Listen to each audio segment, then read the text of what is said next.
উৎসবকে সামনে রেখে পিডব্লিউডি তরফে জোর কদমে চলছে সড়ক সংস্কারের কাজ আসানসোলের কুলটিতে।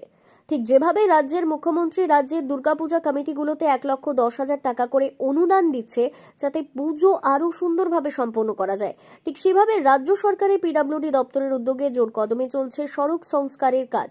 কারণ দীর্ঘ কয়েক মাস থেকে যেভাবে বৃষ্টি হয়েছে এর ফলে সড়কের বেহাল অবস্থা হয়ে পড়েছে, আর এই বেহাল রাস্তা সংস্কারের কাজ চলছে জোর কদমে যাতে পুজোর সময় দর্শনার্থী থেকে আরম্ভ করে বাহন চালকদের যাতে কোনো অসুবিধে না হয়। সে দৃশ্য দেখা মিলল পশ্চিম বর্ধমান জেলার আসানসোল কুলটি নিয়ামতপুর নিউ রোডে। আজ দুপুর 12টায় দেখা মিলল PWD Asansol sub division junior engineer Sumana সাহার উপস্থিতিতে চলছে জিটি রোড সংস্কারের কাজ।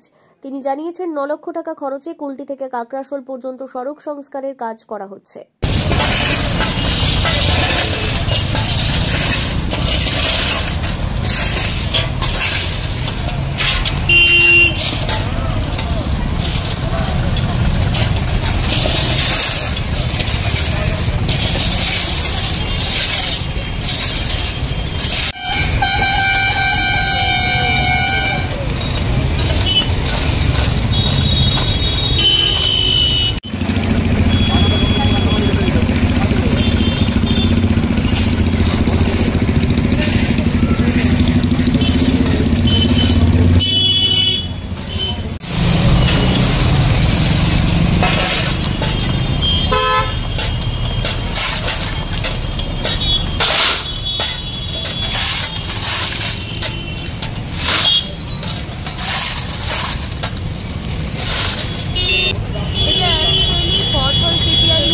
চলছে যেহেতু আমাদের প্রায় 3-4 মাস কন্টিনিউ বৃষ্টির জন্য আমাদের রাস্তার অনেকটা পোর্শন খারাপ হয়ে গেছে।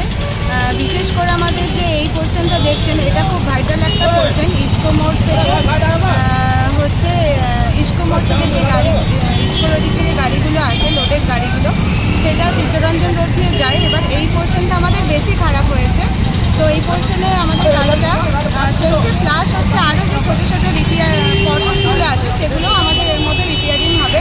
সেটা আমার প্রায় কুলটি থেকে প্রায় কাকড়শোল অবধি এই পোর্শনের কাজটা এই মানে কন্ট্রাক্টটা আছে। এটা এই 9 লাখ সামথিংয়ের একটা ছোটো কাজ। ম্যাডাম আপনার পরিচয়টা বলে দিন। আমি Sumana Saha, junior engineer, PWD Asansol.